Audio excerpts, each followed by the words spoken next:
Good morning and welcome to the Unitarian Universalist Congregation of Ormond Beach, a welcoming community of compassion and acceptance.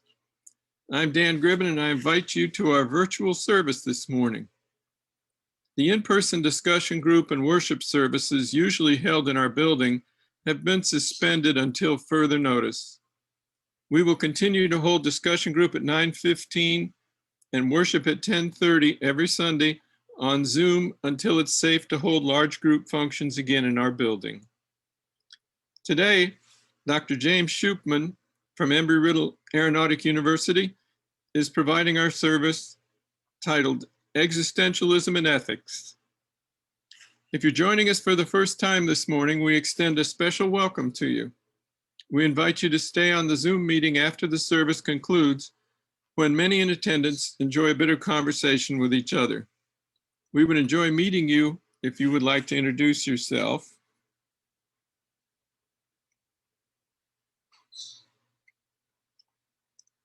We also invite you to see our website at uuormond.info and look for the About Us tab to find out more. There you'll find how to get further connected with our congregation and learn more about Unitarian Universalism and our minister, Reverend Kathy Chu Rickey. Now, on to announcements for the good of our community. Our building remains closed to most activities. We must follow CDC guidelines. If you must be in the building, please wear a mask, practice social distancing, keep surfaces clean, and wash hands frequently. If you need it, we also have a hand sanitizer dispenser in the kitchen. We have a related announcement about COVID vaccines. Now that the age limit has been dropped to 60 in Florida, there may be more of you who need to know the best ways to apply, so please contact Gaia Davies. We have many of our events on Zoom, and you can find the links in our weekly e-news, our monthly jotter, and at our new website, uuormond.info. Upcoming, we have tomorrow, March 22nd, the Zoom lunch with Reverend Kathy from 12 to 1. Also tomorrow at 6:30, there's the Faith Assembly at Nehemiah Church with Reverend Kathy and 30 congregations. To be counted in support of faith and positive changes in our community, you only need to go to faithvolusia.org and click Assembly if you want to join by YouTube. Or if you prefer, you can attend in your car at the Drive-In Church in Daytona Beach Shores. On Wednesday, March 25th at 4:30, we have our continuing spiritual exploration group led by Cliff Jackson. Then next Saturday, March 27th, from 11 a.m. to 1 p.m. in our church parking lot, we continue our food drive for Dolinar Food Bank, sponsored by the Alliance. You may also send a donation check to Linda Kalajian, whose address is in the church directory. And the African American Cultural Society is doing a lottery as a fundraiser for its 30-year anniversary. First prize will be $1,000, second $500, third $250, and fourth $125. The drawing will be October 23rd. You can buy a booklet of 10 potential winning tickets for $20 or single tickets for $3 from Reinhold Schlieper. Please remember to schedule all events, including any times you think you need to be in the building, through our administrator, Kathy Jackson. Her contact information is posted in our e-news and jotter. Today, after the service, please stay for a question and answer session with Dr. Shupman and a brief update from Julie Hilburn to respond to questions about reopening the church.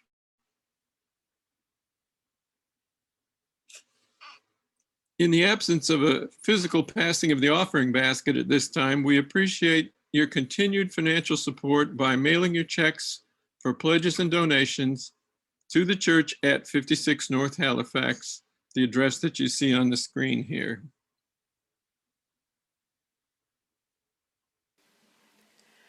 From you I receive To you I give, together we share, and from this we live. At the sound of the chime, our service begins.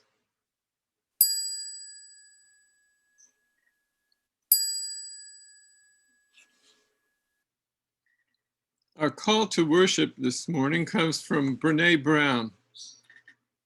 Authenticity is a collection of choices that we have to make every day. It's about the choice to show up and be real, the choice to be honest, the choice to let our true selves be seen. And Oscar Wilde adds this tidbit: be yourself. Everyone else is taken.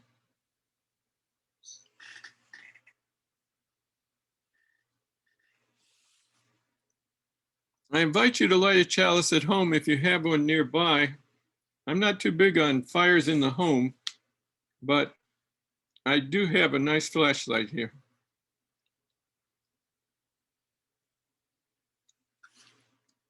Our chalice lighting words come from Melanie Davis. If ever there were a time for a candle in the darkness, this would be it. Using a spark of hope, kindle the flame of love, ignite the light of peace, and feed the flame of justice. Let us share our congregational covenant. Love is the spirit of our congregation, and service is our aim.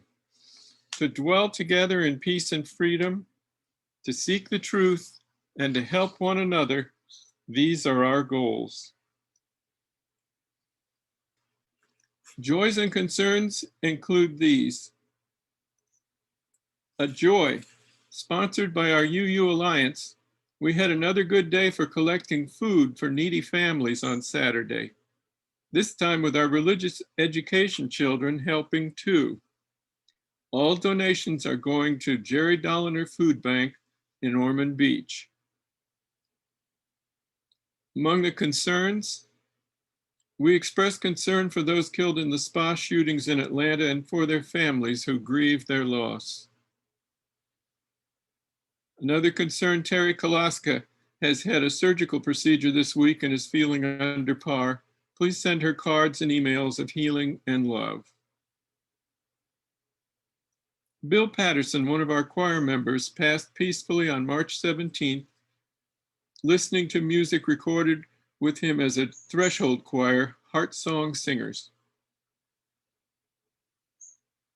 Yesterday, March 20th, was the anniversary of Joan Tate's death. It seems to me like she's been gone much longer than just 1 year. She cared so much about our UU community and each person in it. Most of us carry wonderful memories of Joan. I hope we can have a memorial service for her at UU in the near future where we can spend some time sharing those memories. And the person who sent this concern adds, Joan's family has just experienced another tragedy. On Thursday, Joan's 20-year-old great-nephew, Jake, died suddenly and unexpectedly. Joan's sister and family left from Austin yesterday, driving to Chicago to plan a funeral service there. Please keep Joan's family in your thoughts during this very difficult time. Let us open our minds and hearts to the place of quiet, to the silent prayer for the healing of pain and the soft, gentle coming of love.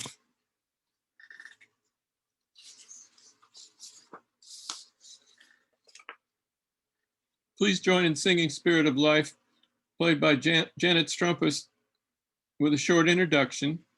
Keep your computer sound on mute while we all sing along.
It's my pleasure this morning to introduce to you Dr. Jim Shupman. Jim received his bachelor's degree from Stetson University in 1977 and his doctorate from Florida State in 1994. He's associate professor in humanities and communication at Embry-Riddle Aeronautical University, where he teaches a diverse course load, including ethics, comparative religions, the Holocaust, and its impact and speech. That is, he teaches speech as well. He's the author of several scholarly articles and book chapters.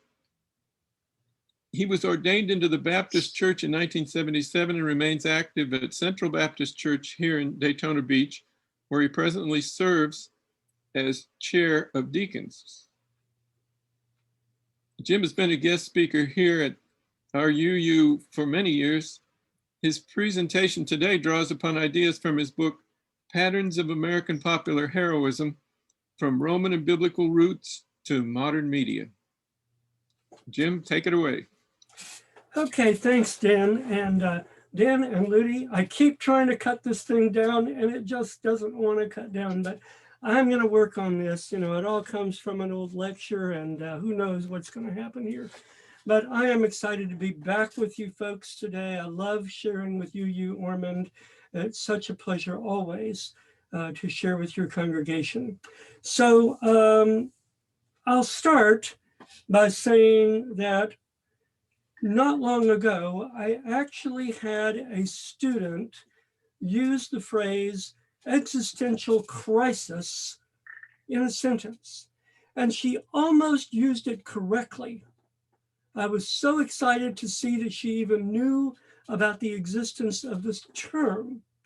Now, I'm not a great existentialist scholar or anything, but I do teach the essentials of that philosophy in my ethics class. So as I go to the share screen here, go to my share screen, I'm going to go to this, and you'll see that this is entitled Existentialism and Ethics, because there really is a connection between these sets of ideas. This philosophy provides an ideal virtue that helps a good existentialist better navigate whatever other ethical principles they might seek to live by. This one existentialist virtue, this northern star of virtue in navigating moral choices, they refer to as authenticity, or the will to be authentic. And to be authentic in existentialist terms means to take firm responsibility for your own decisions, both publicly and privately, as your own decisions and nobody else's fault or duty. And the upshot of that idea is that if you are willing to be genuinely honest about who you are and what decisions you've made and own them as your own, you're more likely to make more ethical decisions as a result of that. What I'd like to do today is share with you a brief history of existential authenticity and how John Wayne's character in a movie called The Searchers fails to live up to this ideal that I think we would all be wiser to hang on to, the ideal of authenticity. Sometimes we better understand what something is by taking a good close look at what it is not. Now, the concepts behind existentialism and authenticity begin with the work of an obscure Danish philosopher from roughly around the 1840s named Søren Kierkegaard. Now, there are lots of entertaining and interesting things to say about Søren Kierkegaard, who wrote books with such lovely and inviting titles as A Sickness Unto Death and the concept of dread. Suffice to say that today we would probably just give him an antidepressant and we would send him on his way, and then we would never have come to benefit from what one scholar calls his particularly unique perspective.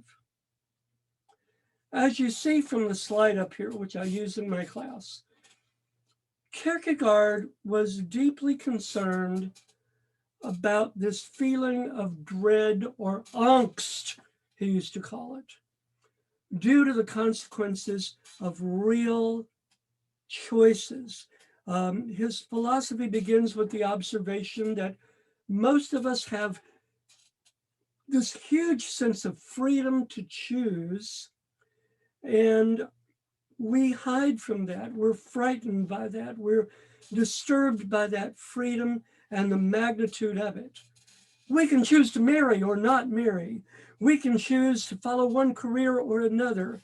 We can be truthful or we can tell lies. We can be ethical or we can be unethical. We can cheat or be honest, be spiritual or pretend to a spirituality we really don't have. We can be authentically ourselves, or we can refuse to take responsibility for those decisions. We avoid this responsibility because of our sense of dread, coming from the fact that each of these decisions carries serious consequences for us and for everybody around us.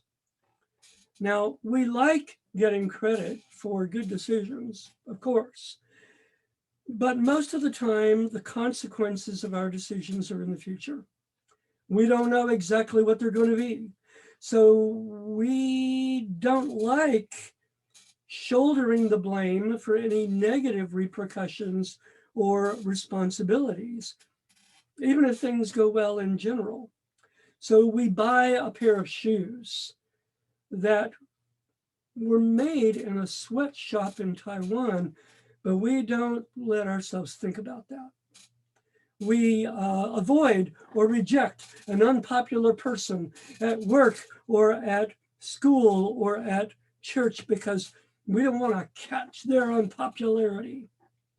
And we blame our decisions on someone or something else.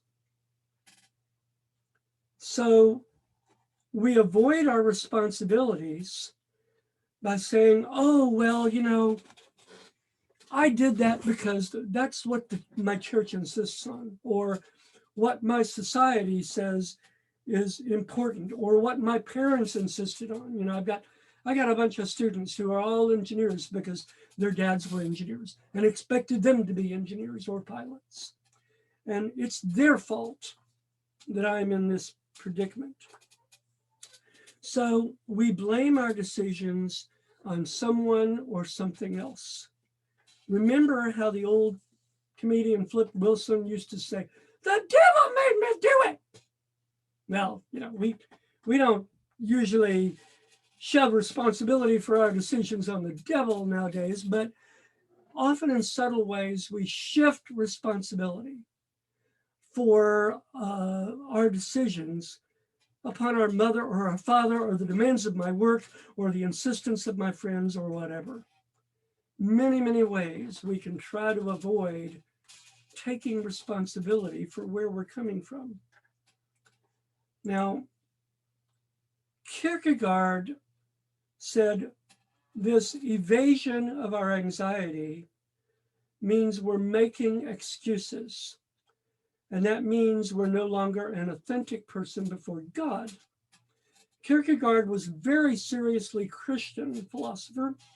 And so he perceived of this refusal to be authentic, this refusal to be honest with ourselves and with others, as being inauthentic before God. You cannot be a good Christian if you, let's say you're a middle class gentleman back in Denmark, and you're against child labor, but you're only against child labor because it's politically advantageous or it's popular with your friends.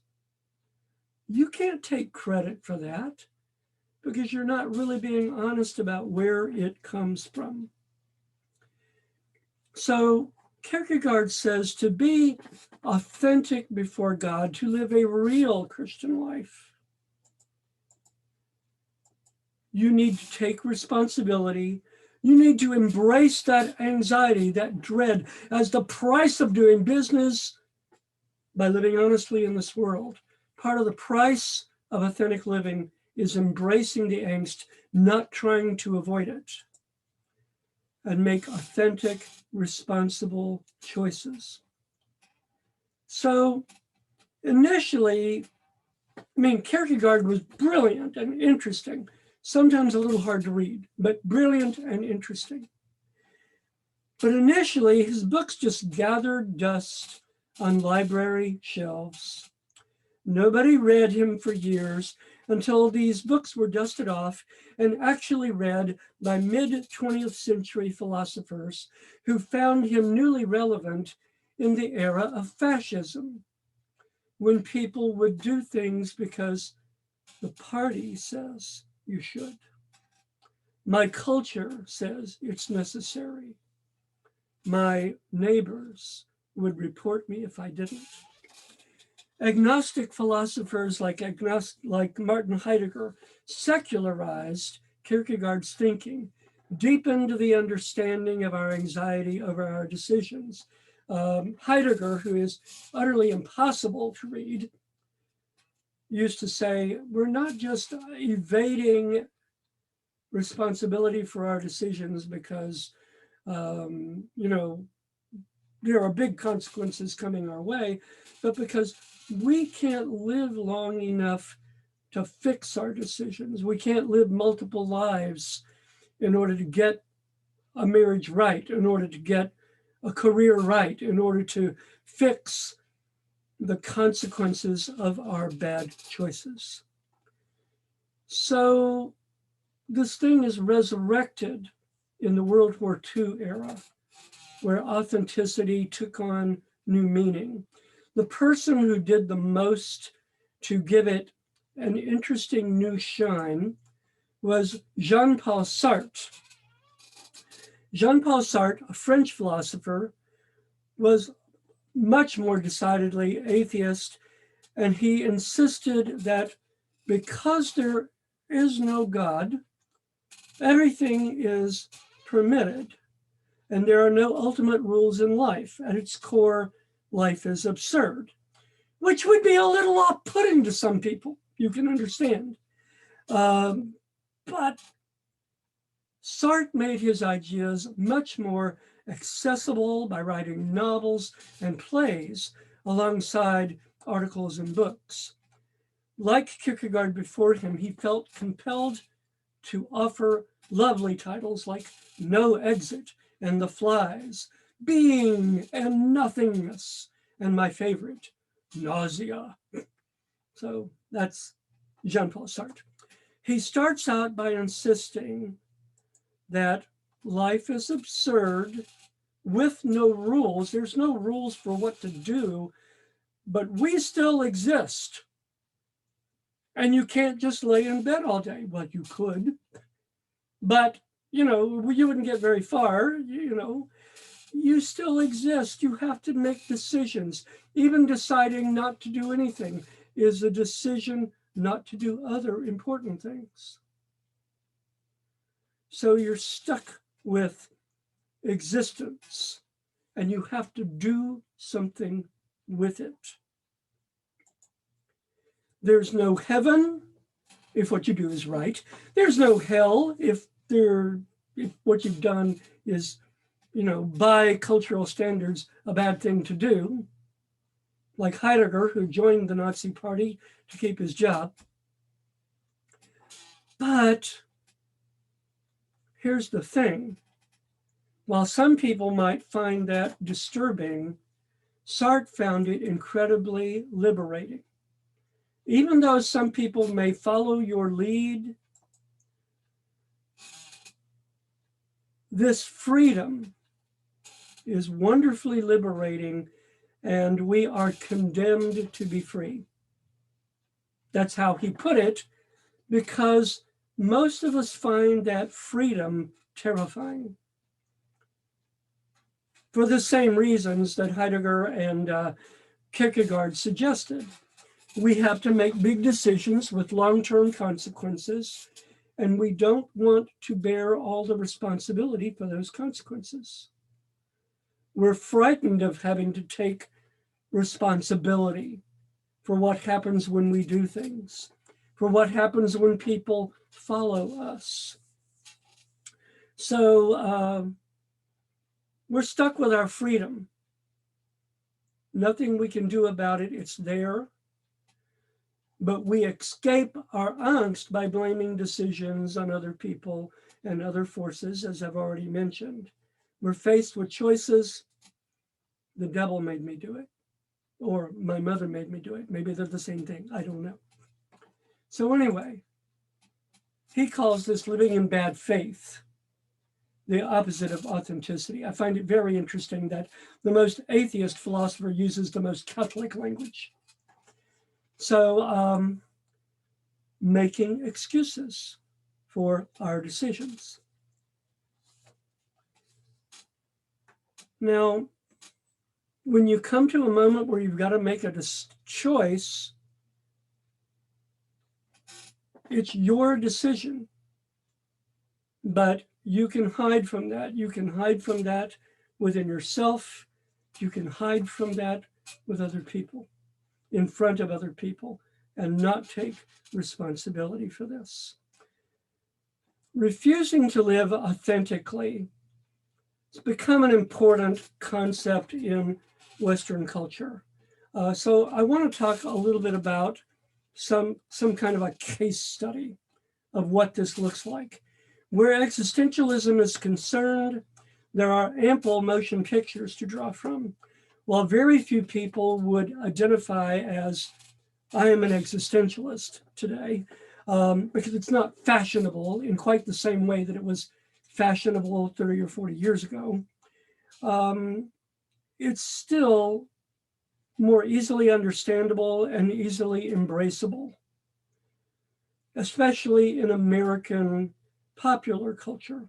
So from the 30s forward, existential authenticity has been, I think, one of the most common marks of the American motion picture hero. We even see this in something as, innocuous as a Disney cartoon, like The Princess and the Frog, or let's say Mulan. Most of us have seen Mulan. You can admit you watched it with your niece or your nephew, okay? So Mulan takes her father's place in the Chinese army of the emperor in order to defend China from invaders. But first, she does this by deceit, pretending to be a man in the army. And then later, she only becomes really successful when she takes responsibility for this decision, is open about it with others, and open about the consequences of it. She accepts the consequences of this decision, saving the day like most heroes do, in part by being her most true self. But I have called your attention today to a John Wayne Western, which may seem like a more mystifying choice. If one thing can be said about most John Wayne heroes, including his character Ethan in The Searchers, it is that they are clear-eyed and open about who they are, and they openly accept responsibility for their failures and their achievements. Why is it that I accuse the Duke of being inauthentic in this film? What's my beef with him here? Well, first, let me discuss the film in broad strokes. This is a 1956 film, Cowboys versus Indians.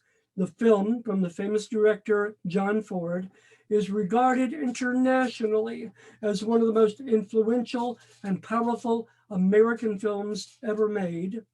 All that being said, I find it really hard to watch. I had to watch it for research for my book.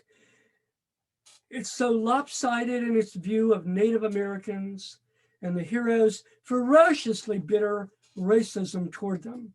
So times have certainly changed from what seemed morally normal 2 years before I was born in 1956. The film is based on an old American Western theme, the captivity narrative. There are a number of subplots, some of them amusing, some of them less so, but the basic story is built around a band of American Indians attacking a Western homestead and kidnapping 2 young women into captivity. The older of the 2 is raped and murdered early on in the story. John Wayne's character, Ethan Edwards, is the brother of the man whose home was destroyed and who was murdered. Ethan and 2 younger men go off in search of these 2 girls and search for them while they're in captivity for 5 years. Now, after many years of disappointment and complications, they finally find Ethan's niece, whose name is Debbie, right here.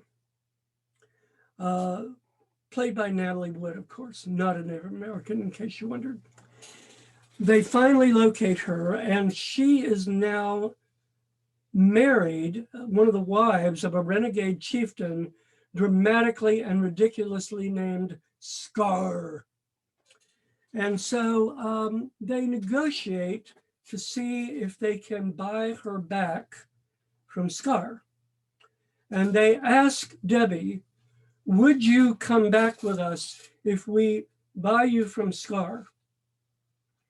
And she actually says, no, I want to stay here in my tribe.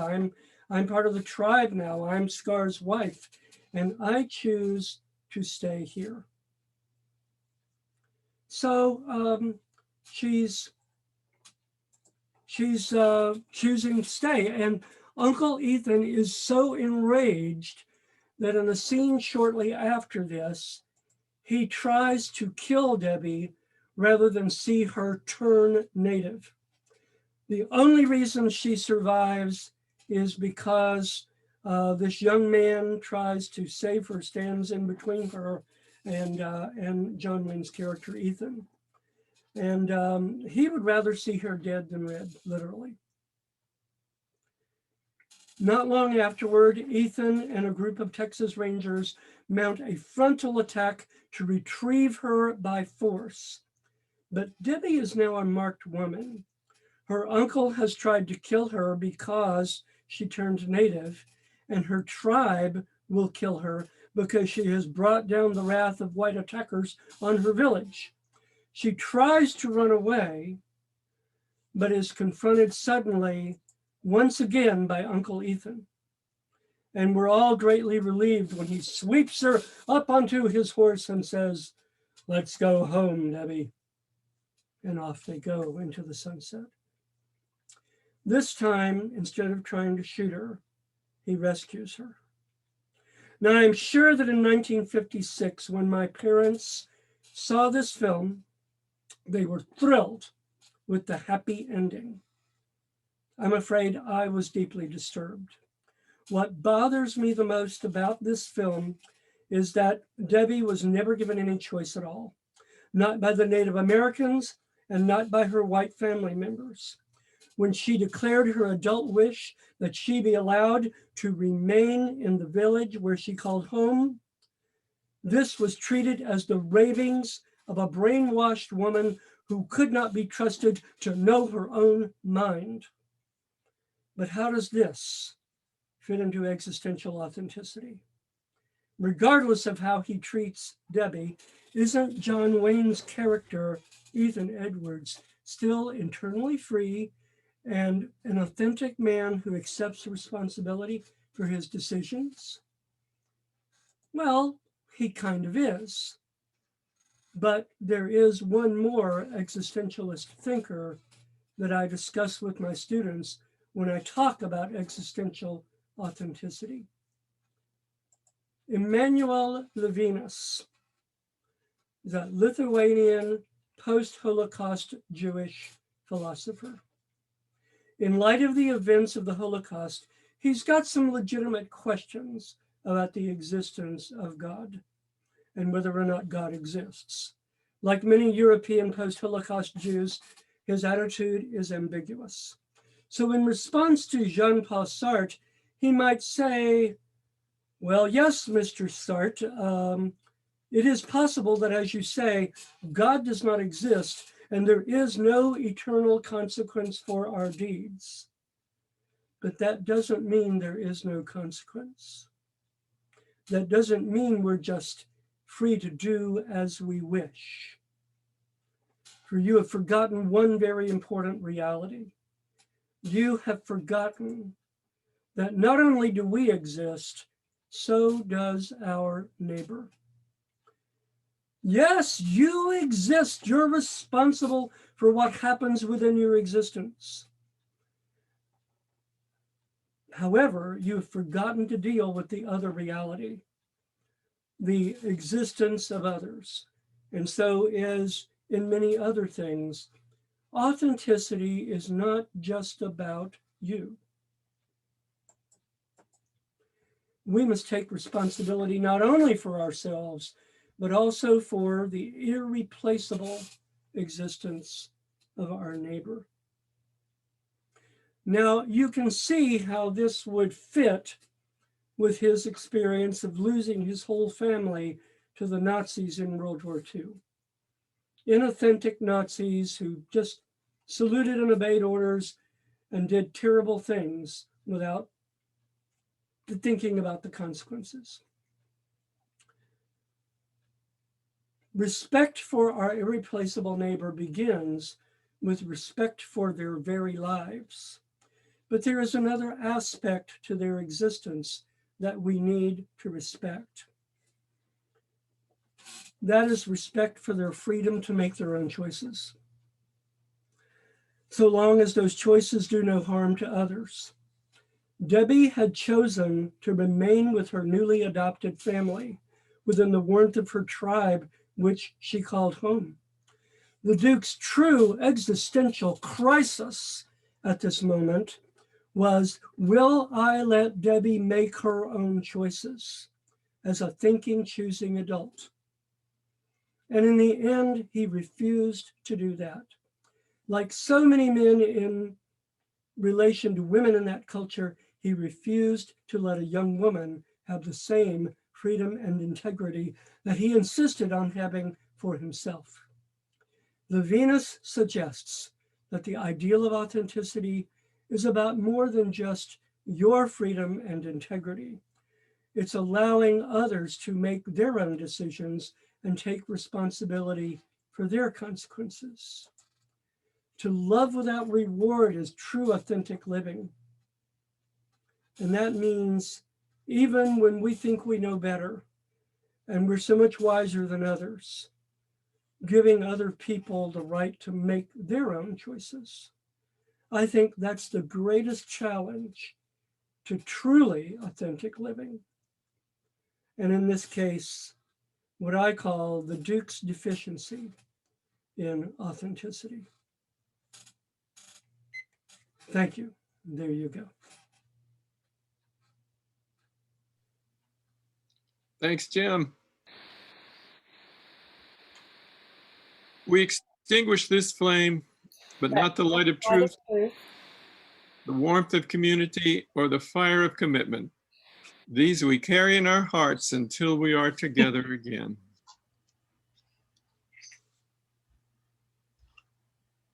Our benediction comes from Friedrich Nietzsche.